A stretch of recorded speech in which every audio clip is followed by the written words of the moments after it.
after the fight, Shakur Stevenson got in the ring, and he and O'Shaquie, who has called Shakur out on this very show, among other places, jawed at each other for everyone to hear. Later, O'Shaquie talked about what happened. Check it out.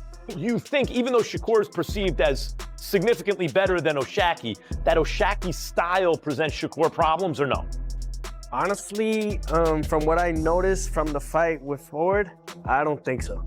I don't think so. I think they have a good talk, good back and forth exchange. It's good for the sport of boxing, good hype, but 10-pound difference.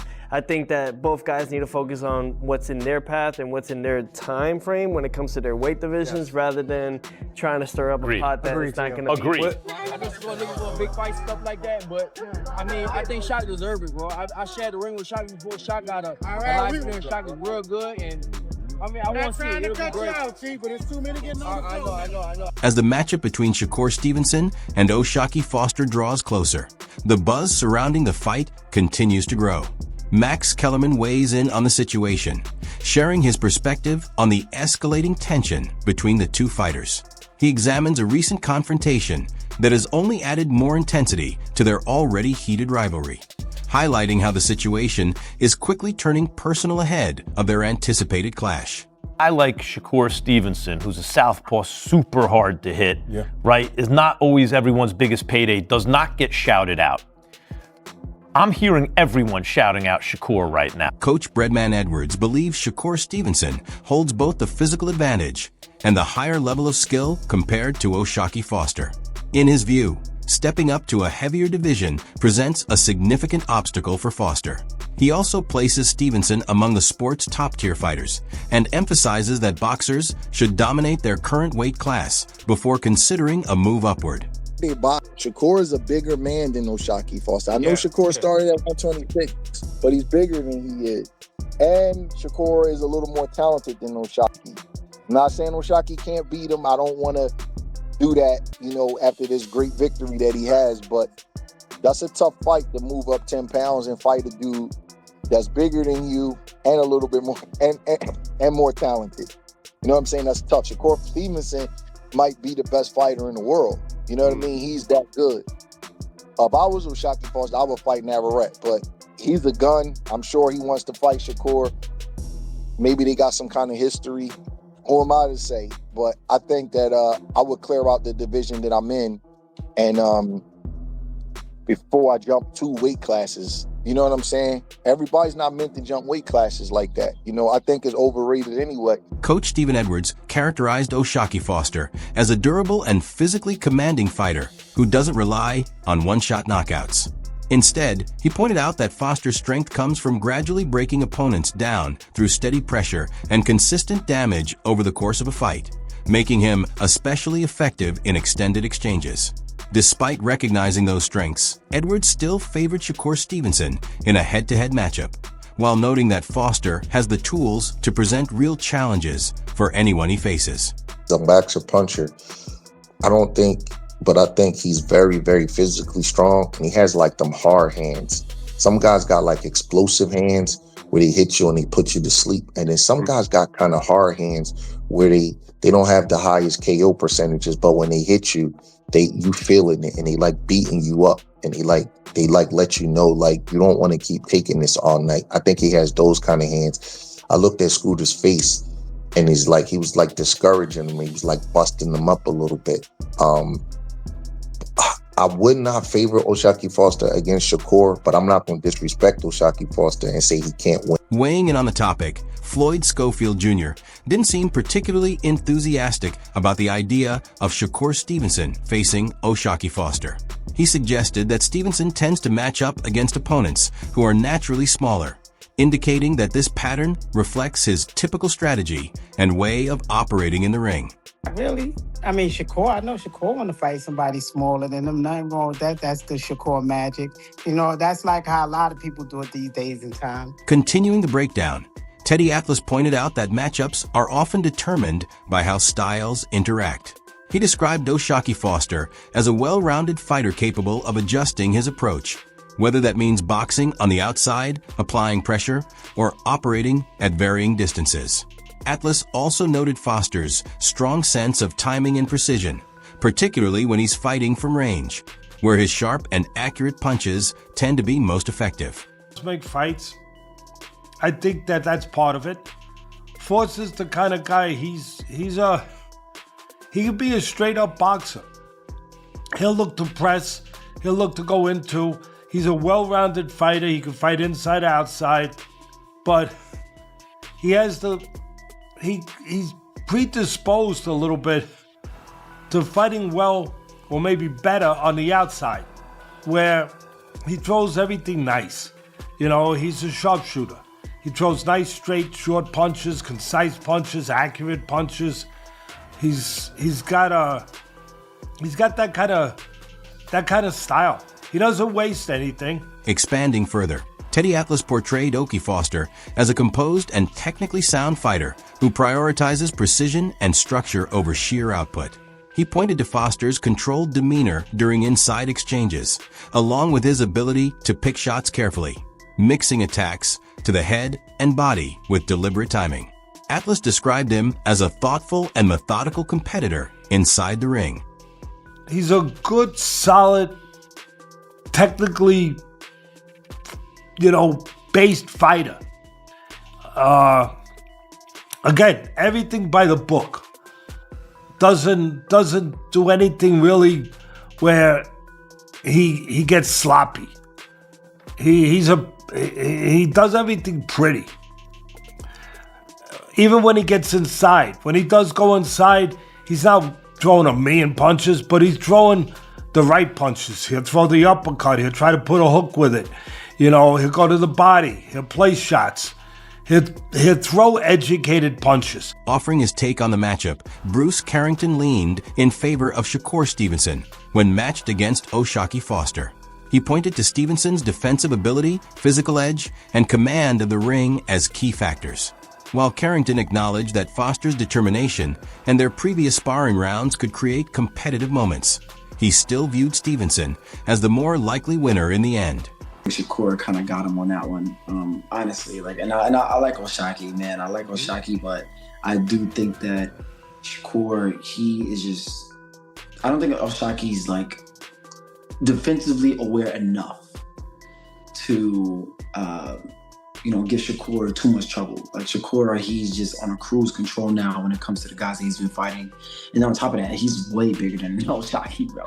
I did not think he was that much bigger than him. He stepped in the ring, I was like, oh, snap. That was crazy, you know what I'm saying? So, I don't think Shakur is going to lose that fight.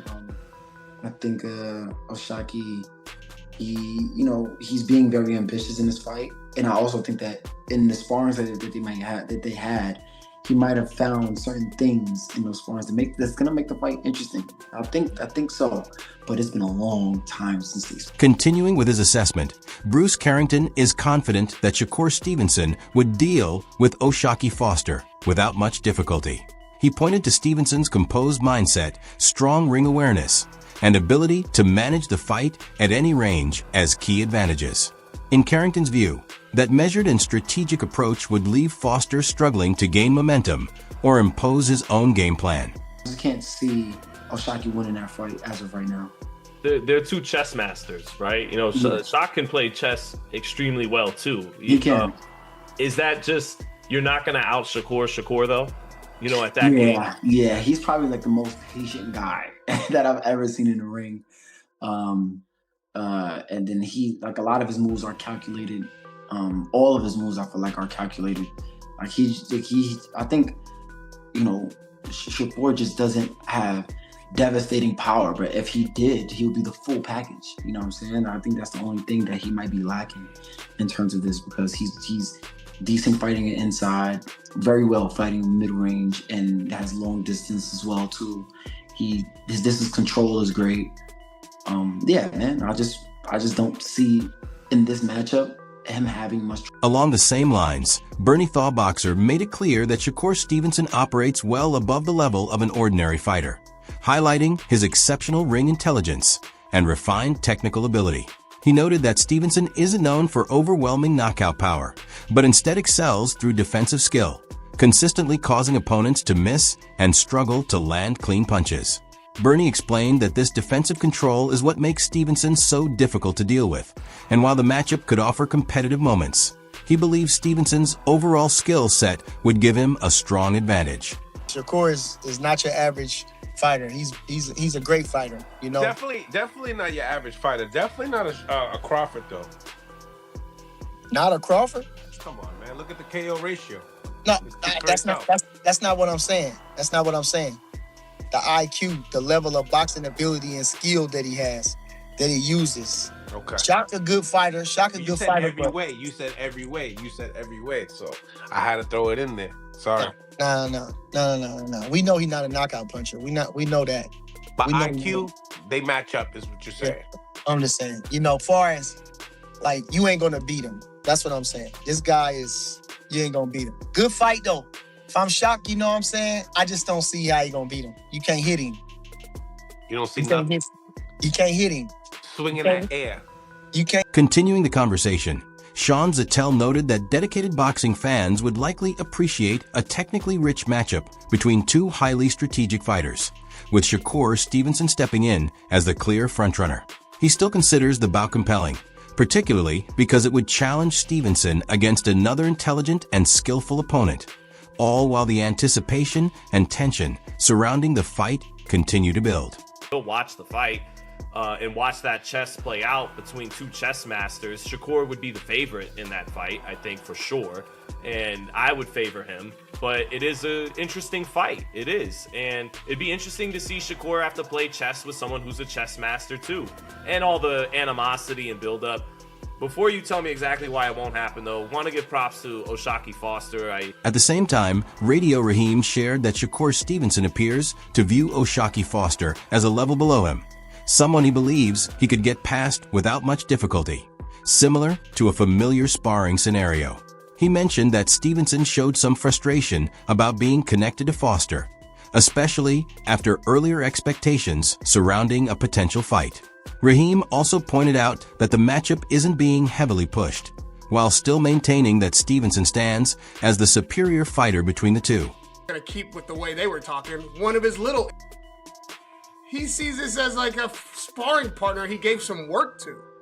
He sees him as the kind of guy he can tell to go fight somebody else, another one of his juniors, another one of his little ends, that he won't get past. And it's not in the fact that you're even talking about him in the breath with me is what he was mad about. The fact that the kid's got some point, that you did promise him a fight if he got through this hurdle, and he actually went over there, fought the guy, and got through the hurdle.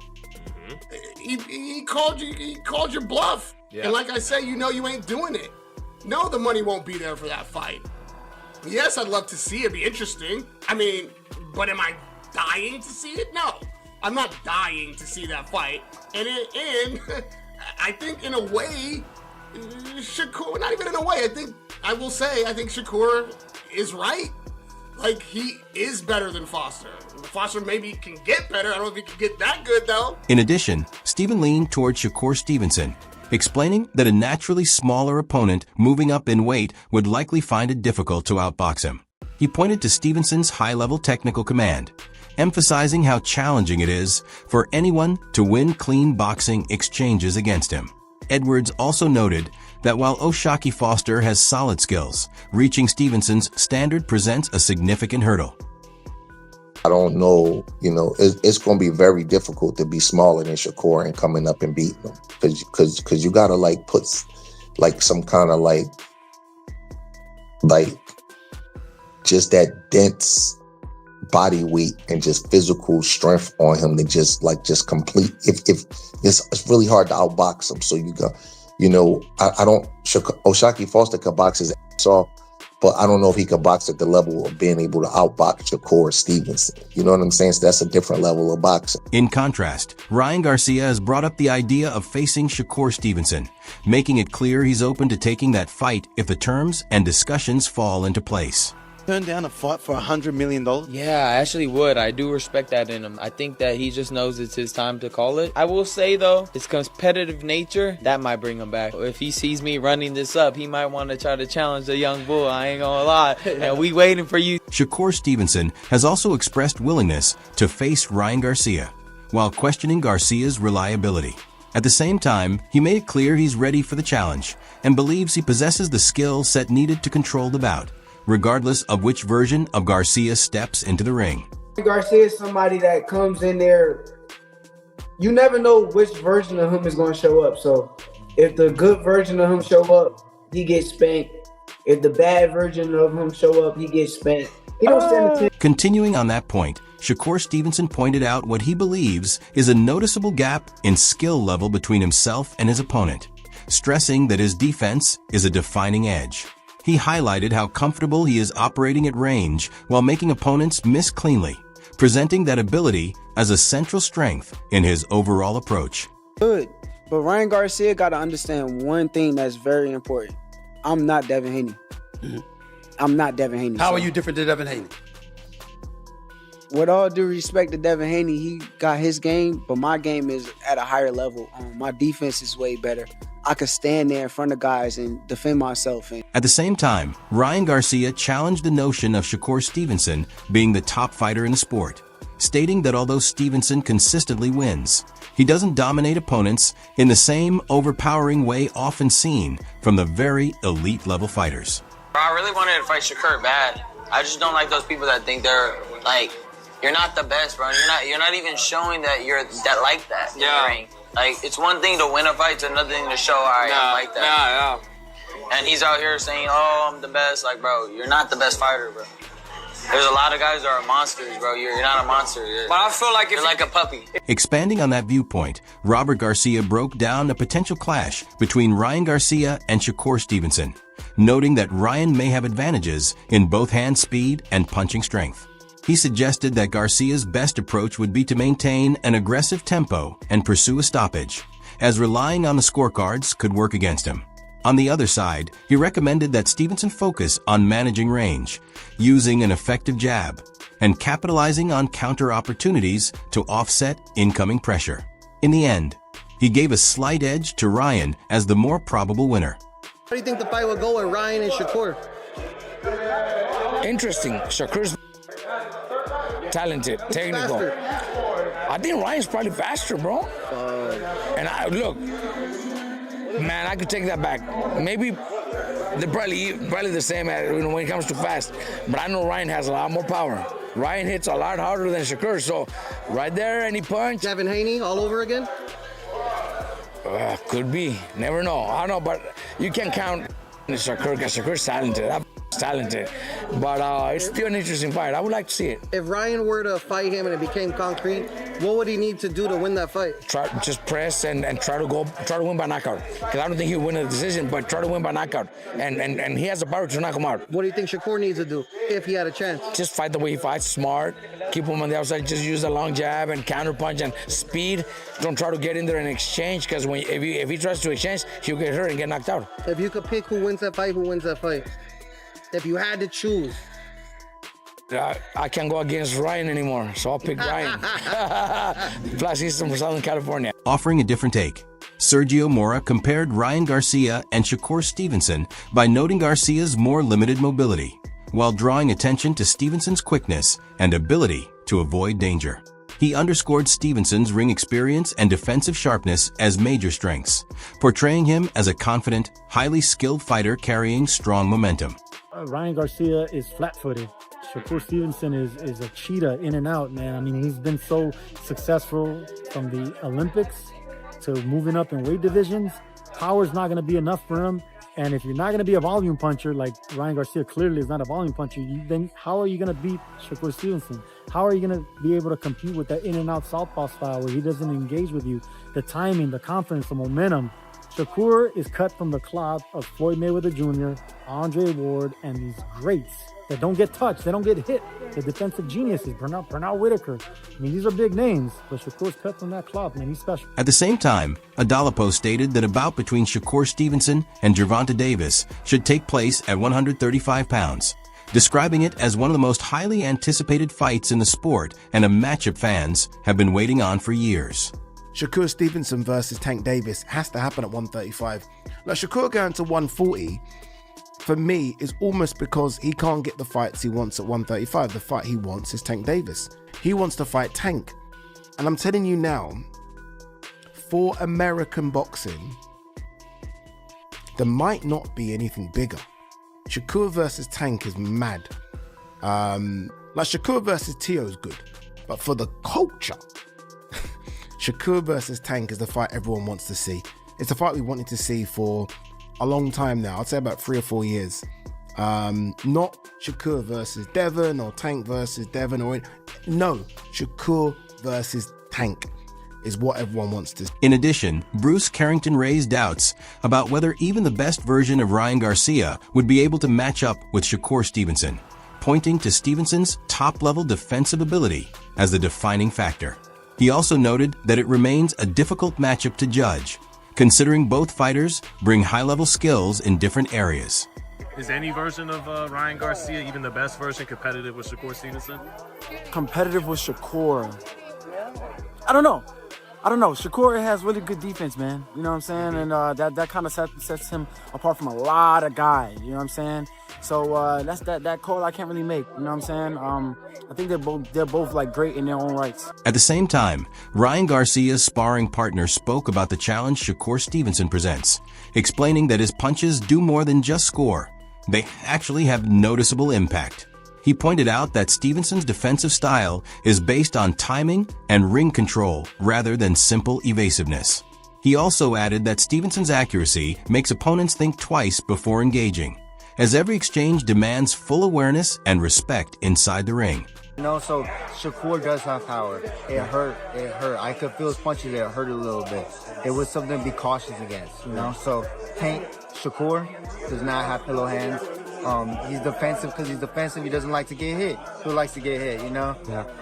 Was he that hard? Expanding on the analysis, Okoye pointed out that Ryan Garcia's most powerful weapon is his left hook, describing it as one of the most dangerous individual punches in the sport.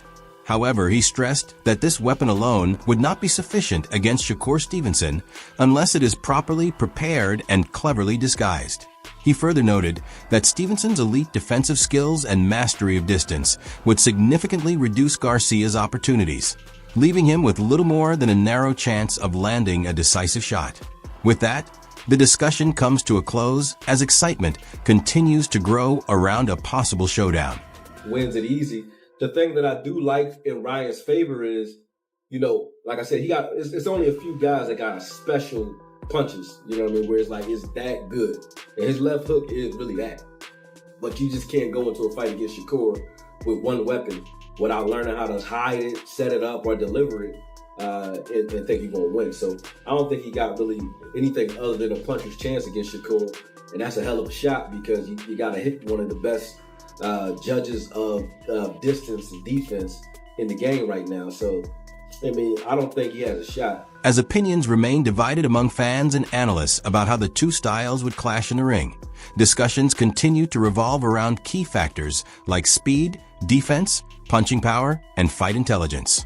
With no official confirmation in place yet, the ongoing speculation only fuels even more excitement around what is still considered one of the most highly discussed potential matchups in boxing.